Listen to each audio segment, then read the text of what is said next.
Lydia adalah seorang perempuan yang saleh. Lydia adalah seorang yang menyembah Tuhan. Namanya adalah berasal dari kalangan Yunani. Bisa jadi Lydia adalah seorang penganut Yudaisme. Dia mendengar tentang Paulus dan Tuhan membuka hatinya untuk mendengarkan apa yang dia katakan.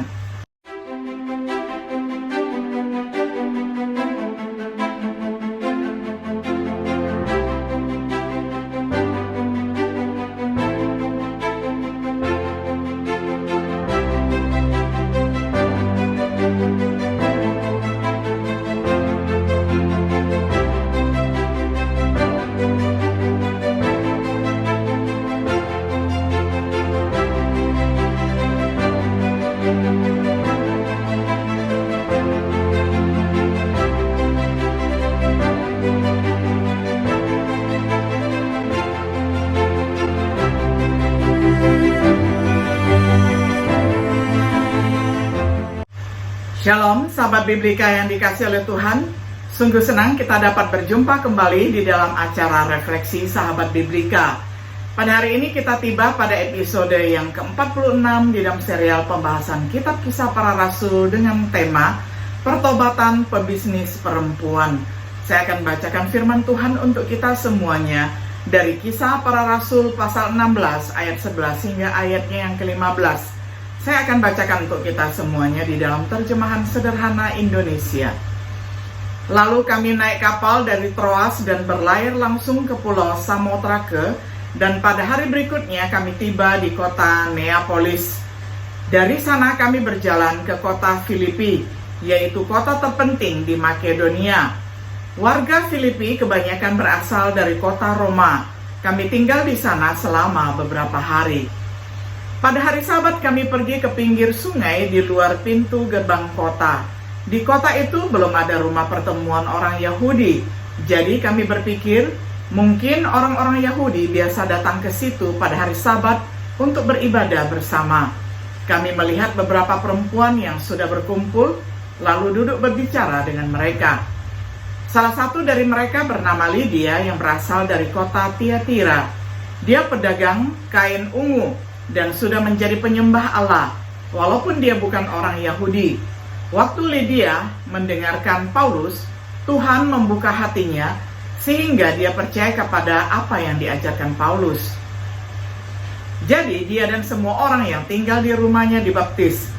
Lalu Lydia mengundang kami ke rumahnya. Katanya, kalau kalian menganggap bahwa saya benar-benar percaya kepada Tuhan Yesus, mari tinggallah di rumah saya.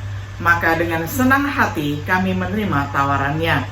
Sampai sedemikian jauh pembacaan firman Tuhan dari Kisah Para Rasul 16 ayat 11 hingga ayatnya yang ke-15. Sahabat Biblika yang dikasih oleh Tuhan, salah satu alasan terbaik untuk mempelajari kisah para rasul adalah dengan memperhatikan contoh-contoh pertobatan di mana Injil diberitakan dan orang-orang menanggapi. Memperhatikan apa yang dikhotbahkan dan bagaimana tanggapan orang-orang. Untuk hari ini banyak orang atas nama Kristen mengkhotbahkan Injil Kristus yang palsu atau menyatakan tanggapan yang salah terhadap Injil. Kita telah memeriksa beberapa pertobatan dalam studi Biblika kita tentang kisah para rasul. Sekarang kita sampai pada pertobatan Lydia, mungkin orang pertama yang bertobat kepada Kristus di benua Eropa. Yang pertama, panggilan ke Makedonia, penglihatan Paulus di Troas. Dia dan tim pelayanan misinya telah melewati Asia ataupun Turki. Roh Kudus telah membatasi pilihan mereka. Di Troas, Paulus mendapat penglihatan panggilan Makedonia. Menyambut visi sebagai panggilan dari Tuhan, mereka berangkat ke Makedonia. Kedatangan Paulus di Filipi, berlayar dari Troas. Mereka berlayar ke Samotrake, sebuah pulau pegunungan kecil sekitar 5.000 kaki, dan kemudian ke Neapolis, pelabuhan untuk kota Filipi. Tiba di Filipi, kota terdepan di bagian Makedonia itu, menjadi daerah jajahan Romawi pada 42 tahun sebelum Masehi. Setibanya di Filipi, Paulus dan rekan-rekannya termasuk Lukas Perhatikan kata kami tinggal di kota selama beberapa hari, berarti termasuk Lukas yang mencatat kisah ini. Pada suatu hari mereka pergi ke sungai. Baptisan Lydia dan rumah tangganya. Di sungai mereka berdoa. Paulus dan teman-temannya pergi ke tepi sungai pada hari Sabat. Kebiasaan Paulus adalah mencari sinagoge ataupun rumah pertemuan orang Yahudi pada hari Sabat, berunding dengan orang-orang Yahudi tentang Kristus. Jelas tidak banyak orang Yahudi di Filipi, karena tidak ada sinagoge ataupun rumah pertemuan orang Yahudi. Menurut kebiasaan Yahudi, setidaknya 10 orang laki-laki Yahudi diperlukan untuk sebuah sinagoge. Tetapi para perempuan bertemu di sungai untuk berdoa, dan teman-teman Paulus berbicara kepada mereka. Lydia memperhatikan firman Tuhan. Lydia adalah seorang perempuan pebisnis yang sukses, penjual kain berwarna ungu, menunjukkan kekayaannya. Dari Tiatira, sebuah kota di Asia ataupun di Turki yang terkenal dengan pewarna ungunya yang mahal. Lydia adalah seorang perempuan yang saleh.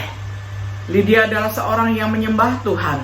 Namanya adalah berasal dari kalangan Yunani. Bisa jadi Lydia adalah seorang penganut Yudaisme. Dia mendengar tentang Paulus, dan Tuhan membuka hatinya untuk mendengarkan apa yang dia katakan. Dengan cara apa Tuhan membuka hatinya tidak disebutkan, tetapi dia mendengar apa yang Paulus bicarakan. Kita tahu bahwa iman timbul dari pendengaran akan firman Allah. Melalui Injil, hati seseorang dapat dibuka untuk menerima, karena Injil adalah kekuatan Allah untuk menyelamatkan.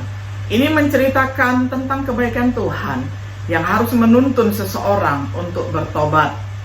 Lydia bersedia memperhatikan apa yang dikatakan Paulus, yaitu untuk melakukan atau mematuhi apapun yang dikatakan Paulus. Kita dapat menyimpulkan bahwa itu termasuk baptisan, karena dia dan rumah tangganya, keluarga, pelayan, semuanya dibaptis. Yang ketiga, pengamatan terkait dengan pertobatan Lydia. Orang beragama butuh keselamatan. Sepanjang kisah para rasul, Injil diberitakan kepada orang-orang beragama. Ribuan orang Yahudi yang taat di Yerusalem pada hari Pentakosta. Banyak orang Yahudi berkumpul di Serambi Salomo di halaman Bait Allah. Sida-sida dari Ethiopia yang telah melakukan perjalanan ke Yerusalem untuk beribadah. Saulus dari Tarsus, seorang rabi Yahudi yang taat. Cornelius, seorang non-Yahudi yang taat, yang takut akan Tuhan, yang selalu berdoa. Tanpa Yesus, orang-orang religius tersesat. Dia adalah jalan, kebenaran, dan hidup. Tidak ada jalan menuju Bapa selain melalui Dia, yakni Yesus. Tidak ada nama lain selain Yesus yang dengannya seseorang dapat diselamatkan. Dia adalah satu-satunya perantara antara Tuhan dan manusia. Menjadi religius saja tidak cukup. Kita membutuhkan Yesus Kristus sebagai juru selamat kita. Kesimpulan logis, pemberitaan Injil dalam setiap kasus pertobatan yang dijelaskan di dalam kisah para rasul dengan detail, baptisan terjadi dengan cepat. Dalam kebanyakan kasus, setelah mendengar hanya satu pelajaran tentang Kristus. Merujuk pada khotbah Petrus pada hari Pentakosta, seorang sarjana teologi menulis, baptisan di sini adalah bagian dari pewartaan Kristus. Dalam khotbah apostolik, hal itu datang sebagai kesimpulan logisnya. Suatu usaha harus dilakukan untuk berpadanan dengan pertobatan seseorang, yaitu baptisan. Indikasi kesetiaan. Dalam meminta Paulus dan teman-temannya untuk tinggal bersamanya, Lydia bertanya, "Kalau kalian menganggap bahwa saya benar-benar percaya kepada Tuhan Yesus, mari tinggallah di rumah saya." Bukti apa yang ada untuk menentukan apakah dia setia? Paling tidak, kesediaannya untuk dibaptis. Bukankah penolakan untuk dibaptis menunjukkan kurangnya kesetiaan? Lydia adalah seorang pengusaha perempuan. Tanpa menyebutkan ada seorang suami, dia berasal dari Tiatira, mungkin di Filipi, untuk urusan bisnis, walaupun dia punya rumah. Kita dapat dengan mudah berasumsi bahwa di rumahnya ada beberapa pelayan, atau setidaknya anak-anak yang cukup besar. untuk ditinggal sehingga bisa bepergian. Sebagai kesimpulan, dengan pertobatan Lydia, kita melihat ada orang pertama yang bertobat di benua Eropa. Awal dari pendirian gereja di Filipi yang mungkin telah bertemu di rumahnya. Kita juga memiliki contoh dari penyelenggaraan Tuhan, memimpin hamba yang siap mengajar, mencari orang yang berdosa. Seperti dalam kasus Cornelius dan bendahara sida-sida Ethiopia, menggenapi sabda Yesus, "Berbahagialah orang yang lapar dan haus akan kebenaran, karena mereka akan dipuaskan." Matius 5 ayat 6. "Carilah maka kamu akan menemukan." Matius 7 ayat 7-8. Orang-orang seperti itu, orang dalam perumpamaan mutiara yang sangat berharga. Sekali lagi, kerajaan surga adalah seperti seorang pedagang yang mencari mutiara yang indah, yang ketika dia telah menemukan satu mutiara yang sangat berharga, dia pergi dan menjual semua yang dia miliki dan membelinya. Matius 13 ayat 45-46. Lydia adalah pedagang yang sukses, tetapi dia tahu ada sesuatu yang jauh lebih berharga daripada uang. Ibadah dan doanya memberinya kesempatan untuk mendengar Injil, dan dia menunjukkan kesetiaannya kepada Allah dengan segera menaati Injil melalui iman dan baptisan. Markus 16 ayat 15-16. Sahabat Biblika yang dikasihi oleh Tuhan, kiranya melalui kisah seorang pebisnis perempuan yang bertobat, yakni Lydia, kita juga belajar bagaimana bahwa seorang yang religius atau seorang yang saleh saja tidak cukup. Dia harus mengalami perjumpaan secara pribadi dengan Tuhan Yesus Kristus yang adalah jalan kebenaran dan hidup. Dan bagaimana Injil itu bisa sampai kepada seseorang jikalau tidak ada pemberitanya? Kitalah sang pemberita Injil yang siap sedia untuk mengabarkan firman Tuhan, baik ataupun tidak baik waktunya. Kiranya setiap diri kita tetap bersuka cita ketika melayani. Tuhan Yesus memberkati kita semuanya. Shalom.